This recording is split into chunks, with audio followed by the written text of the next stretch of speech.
Hello दोस्तों, नमस्कार दोस्तों। इंडिया का कुल क्षेत्रफल 32,87,263 वर्ग किलोमीटर है और जो इंडिया है वो क्षेत्रफल की दृष्टि से पूरे वर्ल्ड में, ऑल ओवर वर्ल्ड में 7वें स्थान पर आता है।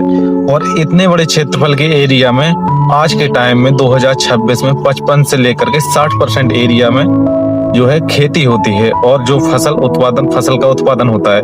तो भारत पहले से ही एक कृषि प्रधान देश है, लेकिन भारत एक कृषि प्रधान देश होने के बावजूद भी भारत के जो लोग हैं 5-5 किलो राशन के लिए लाइन में लगे रहते हैं।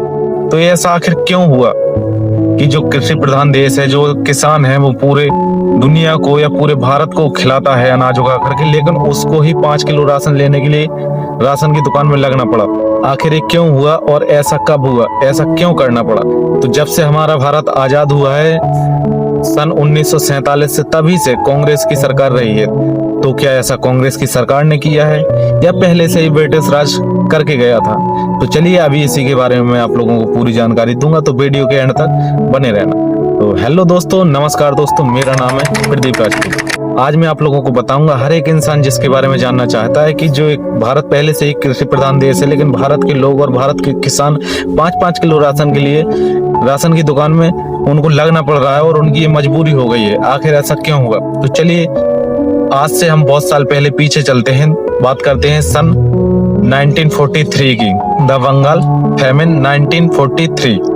राशन की शुरुआत करवाने में से सबसे बड़ा मुख्य कारण है द बंगाल फैमिन, यानी बंगाल का अकाल, जो कि आज का पश्चिम बंगाल और आधा कुछ एरिया जो है बांग्लादेश का है।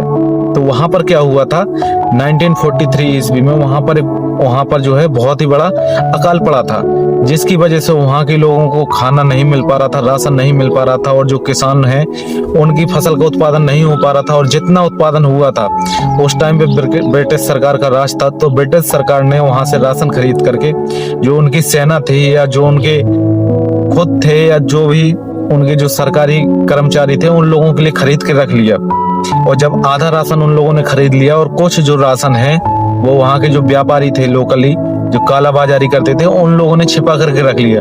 तो जब मार्केट में से ये किसानों का जो उत्पादन है वो हो नहीं पाएगा या हो नहीं पा रहा है, और जो मार्केट में पहले से अनाज है वो ऑलरेडी कम हो चुका है। आधा ब्रिटिश सरकार ने खरीद लिया और आधा जो है वहां के लोकल व्यापारियों ने काला बाजारी करने के लिए खरीद लिया।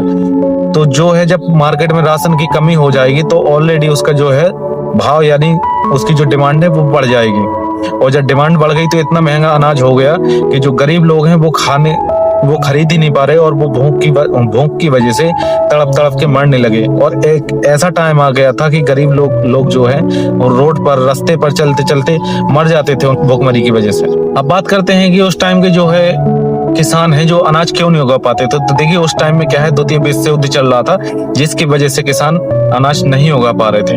तब ब्रिटिश सरकार ने 1943 में एक ठोस कदम उठाया कि जो राशन है, जो सरकार ने राशन खरीद के रखा है, वो गरीब लोग हैं जो उनको कुछ हद तक राहत पहुंचाएंगे। यानी जो 5 किलो राशन है उनको डेली खाने का नहीं मिल सकता, तो वो 2 दिन में 1 दिन उनको खाना अवश्य मिलेगा।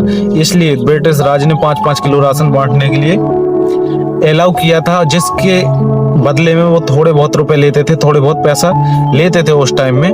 इस योजना को जो चलाने के लिए मुख्य कारण था वो था गरीबों को भुखमरी से बचाने के लिए। और जो काला बाजारी खरीद करके जो वहाँ के लोकल व्यापारियों ने काला बाजारी के लिए जो राशन खरीद लिया है, उनका राशन जब कोई खरीदेगा नहीं तो वो ऑलरेडी मार्केट में सस्ते दामों पर बेचेंगे। तो एक कह सकते हैं कि काला बाजारी से बचा जा सकता है और गरीबों को भुखमरी से भी बचाया जा सकता है। और जो अनाज का जो डिमांड है उसको कम किया जा सकता है, और उसका भाव जब डिमांड कम होगी तो ऑलरेडी कम हो जाएगा। और उस टाइम 1943 में इतने लोग जो हैं युद्ध में नहीं मारे गए थे जितने लोग क्या भूखमरी से मरे गए थे। अनुमान है कि उस टाइम में जनसंख्या पहले भी ऑलरेडी कम थी, लगभग 25 से 30 करोड़ के समथिंग थी, लेकिन इतनी कम जनसंख्या में भी 20 से 30 लाख लोग केवल और केवल भूख की वजह से मर चुके थे। और उस टाइम से आज तक जो है राशन का सिस्टम ऐसे ही चलता आ रहा है। किसी भी सरकार ने इसको बंद करने के लिए कोई भी ठोस कदम नहीं उठाया है, ना ही इसको जो पब्लिक है उन्होंने कोई भी ऑब्जेक्शन उठाया कि इसको बंद करना चाहिए, जिसकी वजह से ना ही बंद हुआ है और चलता रहा है। और अभी कोरोना टाइम में योगी सरकार ने उत्तर प्रदेश में जो है कोरोना की वजह से जो है राशन महीने में 2 बार देने के लिए बोला था, और जो कुछ रुपया पैसे लगते थे वो भी एकदम बंद करने के लिए बोला था और फ्री में राशन बांटा गया था। और आज के टाइम में जो राशन है वो पीडीएस सिस्टम के तहत बांटा जाता है, यानी पब्लिक डिस्ट्रीब्यूशन सिस्टम के तहत बांटा जाता है। बाद में 2013 में नेशनल फूड सिक्योरिटी एक्ट आया, इसके तहत राशन कार्ड बने, करोड़ों लोगों को जोड़ा गया और उनको सस्ता और फ्री में राशन देना शुरू किया गया। और एक तरह से कहे तो ये किसानों के लिए ही सुविधा है, क्योंकि अगर सरकार राशन बांटेगी नहीं गरीब लोगों को, तो जो किसान हैं, जो सरकारी खरीद होती है सरकार वो भी नहीं करेगी, क्योंकि जब सरकार राशन खरीद तो लेगी किसानों से, लेकिन वो देगी किसको, कहाँ ले जाएगी। इसलिए एक तरह से किसानों के लिए भी अच्छी सुविधा है कि सरकार राशन किसानों से खरीद लेती है महंगे दामों पर, और जो लोग हैं, गरीब लोग हैं, जिनको जरूरतमंद है, उन लोगों को फ्री में या थोड़े बहुत कुछ रुपए पैसे लेकर के बांट दिया जाता है, जिससे कि यह जो खाद का संतुलन है, खाद वितरण का संतुलन है, जो कि बना रहता है।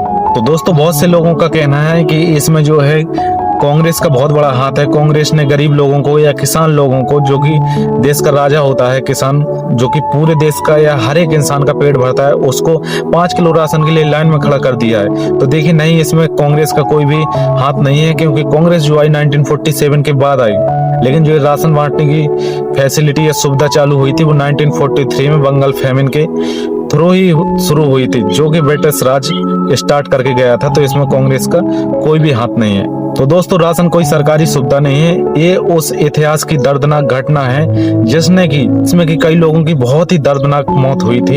ये जब भी राशन मिलता है तो जिन लोगों को पता नहीं है वो लोग इसके बारे में जानकारी लें और पढ़ें। जब भी राशन दिया जाता है तो उन लोगों को जरूर याद करना चाहिए। तो दोस्तों, मैं उम्मीद करता हूं आप लोगों को समझ में आ गया होगा कि जो राशन मिलना है वो क्यों स्टार्ट हुआ, कब स्टार्ट हुआ और कैसे स्टार्ट हुआ, किसने किया था और इसका जिम्मेदार कौन है। राशन मिलना एक अच्छी सुविधा है या खराब सुविधा है, आप लोगों को जरूर समझ में आ गया होगा। तो आप लोग कमेंट करके जरूर जाना कि आप लोगों को समझ में आया या नहीं आया। आपका कोई भी क्वेश्चन हो तो मुझे जरूर बता के जाना।